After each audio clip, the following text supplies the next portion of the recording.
ഇപ്പോൾ തിരുവനന്തപുരത്ത് നിന്ന് VS നിർവൻ കൂടി ചേർന്നുണ്ട്. നിർവൻ, അല്പം മുമ്പ് നമ്മൾ കണ്ട ഒരു ദൃശ്യം ഒരുപക്ഷെ നമുക്ക് ഉടൻ തന്നെ സംപ്രേഷണം ചെയ്യാൻ കഴിയും. തൃശ്ശൂരിൽ മുരളീധരന് വേണ്ടി ചുവരെഴുതുന്ന TN പ്രതാപൻ്റെ ഒരു ചിത്രം അല്പസമയത്തിനകം നമുക്ക് കാണിക്കാൻ കഴിയും. അങ്ങനെ ഒരു ചുവരെഴുത്ത് അവിടെ നടന്നുകൊണ്ടിരിക്കുകയാണ്. അനുസരണയുള്ള ഒരു പാർട്ടിക്കാരനാണ് താനെന്ന് TN പ്രതാപൻ പറഞ്ഞുകൊണ്ടാണ് ചുവരെഴുത്ത് നടത്തുകയും ചെയ്തത്. ഇതേ സാഹചര്യത്തിൽ തന്നെ മുരളീധരൻ്റെ പ്രതികരണം വന്നിട്ടുണ്ട്. തൃശ്ശൂരിൽ നാളെ പ്രചാരണം ആരംഭിക്കുന്നു എന്നുള്ള അദ്ദേഹത്തിൻ്റെ പ്രഖ്യാപനവും വന്നിട്ടുണ്ട്.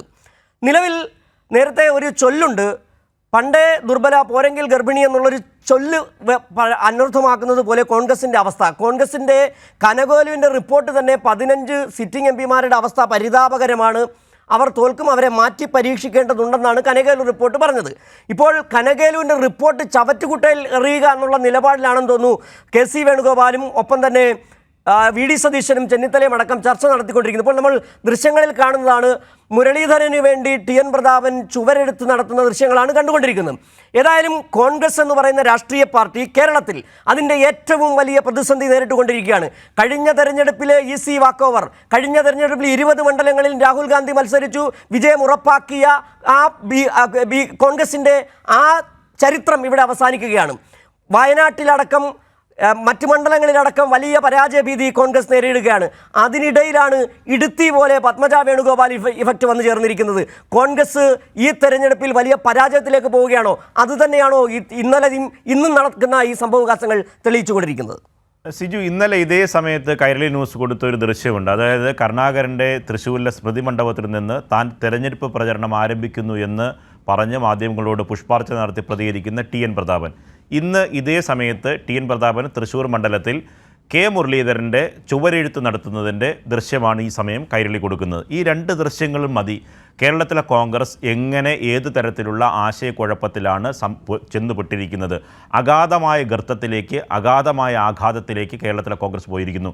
ഇന്നലെ പത്മജ വേണുഗോപാൽ കോൺഗ്രസ് വിട്ട് BJPയിലേക്ക് പോകും എന്ന അഭ്യൂഹങ്ങൾ വന്ന സമയം മുതൽ 11 മണി മുതൽ ഇന്നലെ രാത്രി വരെ, ഇന്ന് പുലർച്ചെ വരെ നടന്ന മാറ്റമാണ് ഇപ്പോൾ കണ്ടുകൊണ്ടിരിക്കുന്നത്. കാരണം ചില്ലറ ആഘാതമൊന്നുമല്ല. ഒന്ന്, മുതിർന്ന ഇന്ന് ജീവിച്ചിരിക്കുന്ന കോൺഗ്രസിൻ്റെ ദേശീയ നേതാവിൽ ഏറ്റവും പ്രമുഖനായിട്ടുള്ള AK ആൻ്റണിയുടെ മകൻ താമരയുമേന്തി പത്തനംതിട്ടയിൽ മത്സരിക്കുന്നു. തൊട്ടടുത്ത് തന്നെ തൃശ്ശൂരിൽ ഈ പറയുന്ന K കരുണാകരൻ്റെ ഏറ്റവും പ്രമുഖനായ നേതാവ്, കേരളത്തിലെ കോൺഗ്രസിനെ കെട്ടിപ്പടുക്കുന്നതിന് നിർണായക പങ്കുവഹിച്ച K മുരളീധരൻ്റെ മകൾ പത്മജ വേണുഗോപാൽ സുരേഷ് ഗോപിക്ക് വേണ്ടി അതേ വാഹനത്തിൽ, തുറന്ന വാഹനത്തിൽ താമരയുമേന്തി പ്രചരണത്തിനിറങ്ങും. ഇതാണ് കേരളത്തിലെ കോൺഗ്രസിനെ ആശങ്കപ്പെടുത്തുന്നത്. ആ തരത്തിൽ നടക്കുന്ന ചർച്ച ഉത്തരേന്ത്യയിൽ കോൺഗ്രസ്സുകാർ BJPയിലേക്ക് പോകുന്നത് ആദ്യ സംഭവമല്ല. കേരളത്തിലും അതിൻ്റെ സജീവമായ തുടക്കം കുറിച്ചിരിക്കുന്നു. നിർണായകമായ പാർലമെൻറ്റ് തെരഞ്ഞെടുപ്പിൽ ആകെ നേതാക്കളെ ഞെട്ടിച്ചുകൊണ്ട് കഴിഞ്ഞ ദിവസം ഉണ്ടായ സംഭവങ്ങളാണ് കേരളത്തിലെ കോൺഗ്രസ്സെ ആകെ ആടി ഉലയുന്ന സംഭവത്തിലേക്ക് പോകുന്നത്. ഇനി വടകരയിൽ നിന്ന് മുരളീധരൻ മാറുമ്പോൾ, ഒന്ന്, സിറ്റിംഗ് മണ്ഡലത്തിൽ വടകരയിൽ അദ്ദേഹം തെരഞ്ഞെടുപ്പ് കൺവെൻഷൻ ഞായറാഴ്ചയാണ്, പോസ്റ്റർ അടിച്ച് അവിടെ അദ്ദേഹത്തിൻ്റെ പോസ്റ്റർ മണ്ഡലത്തിലെത്തി തെരഞ്ഞെടുപ്പ് ബാനറുകൾ പതിപ്പിച്ചു. അദ്ദേഹം ഈ പറയുന്ന മണ്ഡലത്തിൽ 1ാം ഘട്ട പ്രവർത്തനം സജീവമായി പ്രചരണം നടത്തിയില്ലെങ്കിൽ 1ാം ഘട്ട പ്രചരണം പൂർത്തിയാക്കി. ആ ഘട്ടത്തിൽ മുരളീധരനെ വടകരയിൽ നിന്ന് മാറ്റുന്നു. വടകരയിൽ നിന്ന് വരുന്ന മുരളീധരൻ തൃശ്ശൂർ ജനങ്ങൾ ചോദിക്കുന്ന ചോദ്യമുണ്ട്, എന്തുകൊണ്ട് വടകര വിട്ട് ഈ പറഞ്ഞ തൃശ്ശൂരിലേക്ക് ഓടി? എന്തുകൊണ്ട് തങ്ങളുടെ സിറ്റിംഗ് MP TN പ്രതാപനെ നിങ്ങൾ എന്തുകൊണ്ട് മാറ്റി? ഈ 2 ചോദ്യങ്ങൾക്കും ഇനി സ്വാഭാവികമായും മുരളീധരൻ മറുപടി പറയേണ്ടി വരും. അത് വരുന്ന തെരഞ്ഞെടുപ്പിൽ മുരളീധരൻ നേരിടാൻ പോകുന്ന ഏറ്റവും വലിയ വെല്ലുവിളിയാണ്.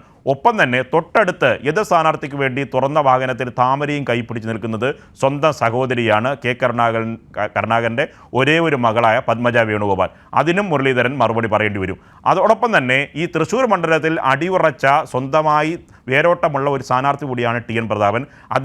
അദ്ദേഹം മത്സ്യത്തൊഴിലാളി കോൺഗ്രസിൻ്റെ ദേശീയ നേതാവാണ്. അദ്ദേഹത്തിന് ആ തരത്തിലുള്ള പിന്തുണ തൃശ്ശൂർ മണ്ഡലത്തിലെ വിവിധ പ്രദേശങ്ങളിലുണ്ട്. ആ വിഭാഗത്തിൻ്റെ എതിർപ്പ് സ്വാഭാവികമായും മണ്ഡലത്തിൽ ഉയർന്നു വരും. പിന്നെ മതേതര വോട്ടുകൾ വിഘടിക്കാതെ കേന്ദ്രീകരിക്കുമ്പോൾ അതിൻ്റെ നേട്ടം സ്വാഭാവികമായി നേമത്ത് ഉണ്ടായതുപോലെ ആർക്കാണ് ഉണ്ടാകുക എന്ന കാര്യം സ്വാഭാവികമായും ഇനി തെരഞ്ഞെടുപ്പ് കഴിയുമ്പോൾ വിലയിരുത്തേണ്ട കാര്യമാണ്. മറ്റൊരു കാര്യം കനകോലുവിൻ്റെ റിപ്പോർട്ടാണ്. കനകോലിൻ്റെ റിപ്പോർട്ടിൽ മാറ്റാൻ തീരുമാനിച്ച പരാജയപ്പെടാൻ സാധ്യതയുണ്ട് എന്ന് പറഞ്ഞ മുഴുവൻ പേരും സ്ഥാനാർത്ഥിയാണ്. പത്തനംതിട്ടയിൽ ആൻഡോ ആൻ്റണിയെ മാറ്റിയില്ല, ആലത്തൂര് രമ്യ ഹരിദാസിനെ മാറ്റിയില്ല, ചാലക്കുടിയെ സംബന്ധിച്ച് ആശങ്ക പറഞ്ഞിരുന്നു. കൊടിക്കുന്നിൽ സുരേഷ് 7ാം തവണയാണ് മത്സരിക്കുന്നത്. മണ്ഡലത്തിൽ ഗുണകരമായ രീതിയല്ല, പോസിറ്റീവ് റിസൾട്ടല്ല ഉണ്ടാക്കാൻ പോകുന്നത്. അദ്ദേഹത്തെ മാറ്റണമെന്ന കനകോലി റിപ്പോർട്ടുണ്ട്. ഒപ്പം തന്നെ സംസ്ഥാന രാഷ്ട്രീയത്തിലേക്ക് വരണമെന്ന ആഗ്രഹം കൊടിക്കുന്നിൽ സുരേഷ് ദേശീയ നേതൃത്വത്തെ അറിയിച്ചും കഴിഞ്ഞു. ഒപ്പം തന്നെയാണ് കണ്ണൂർ മണ്ഡലത്തിൽ പരാജയ ഭീതി കൊണ്ടാണ് കെ സുധാകരൻ മാറാൻ സന്നദ്ധത അറിയിച്ചത്. അദ്ദേഹം തന്നെ ഈ പറയുന്ന കണ്ണൂർ മത്സരിക്കുന്നു. അങ്ങനെ അടിമുടി ആശയക്കുഴപ്പമുണ്ട്. ആ ആശയക്കുഴപ്പത്തിന് ഏറ്റവും വലിയ ഉദാഹരണം ഇപ്പോൾ നമ്മൾ ലൈവിൽ കാണിക്കുന്നതാണ്. അത് പ്രേക്ഷകർ കാണുന്നുണ്ട്. ഇന്നലെ ഇതേ സമയത്താണ് ടി.എൻ. പ്രതാപൻ ഈ തൃശ്ശൂരിലുള്ള കെ കരുണാകരൻ്റെ സ്മൃതി മണ്ഡപത്തിൽ പുഷ്പാർച്ചന നടത്തി താൻ തെരഞ്ഞെടുപ്പ് പോരാട്ടത്തിന് ഇറങ്ങുകയാണ്, തൃശ്ശൂർ ഞങ്ങൾ പിടിക്കും എന്ന് പറഞ്ഞ് ടി.എൻ. പ്രതാപൻ തെരഞ്ഞെടുപ്പ് പരസ്യ പ്രചരണത്തിന് നാന്ദി കുറിച്ചത്. ഇന്ന് അതേ പ്രതാപൻ ഇന്ന് ചുവരെഴുതുകയാണ്. അതാർക്കാണ്?